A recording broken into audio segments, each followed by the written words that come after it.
అంటే అన్నా అంటాడు హరీష్ రావు రేవంత్ రెడ్డి అధికారిక కార్యక్రమాలలో తిడతాడు ఎందుకని. ఆయన ఇవాళ మాట్లాడుతుంటే చంద్రశేఖరరావు గారంట తెలంగాణ జాతిపిత అంట. మిత్రులారా, ఇట్లా మాట్లాడితే ఇంకా నేను ఏదో ఒకటి అనకపోతే ఎట్లయితుంది మీరు చెప్పురు. జాతిపిత గురించి మీకు తెలుసు కదా. ఆ జాతిపితకు మందు వాసన పడుతుందా? గుజరాతుల్నే బంధు పెట్టించింది, అవునా?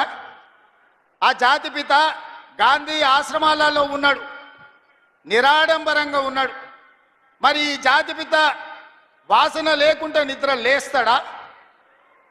ఆ జాతిపిత ఎక్కడా? ఈ జాతిపిత ఎక్కడా? ఆ జాతిపిత ఎక్కడో చిన్న చిన్న దళిత వాడల్లో జీవితం గడిపితే 100 ఎకరాల ఫామ్ హౌజుల్లో ఈ జాతిపిత గారు ఉన్నారు. ఈయన జాతిపిత ఎట్లయితాడని నేను అడుగుతున్నా. అసలు పోల్చుకోవడానికన్నా పొంతన ఉండాలి కదా. పులిని చూసి నక్క వాతలు పెట్టుకుంటే వాతలతోని నక్క పులి అయిపోతుందా? జాతిపిత అంటే ఎవరు? కొండా లక్ష్మణ్ బాబూజీ జాతిపిత. జాతిపిత అంటే ఎవరు? ప్రొఫెసర్ జయశంకర్ జాతిపిత.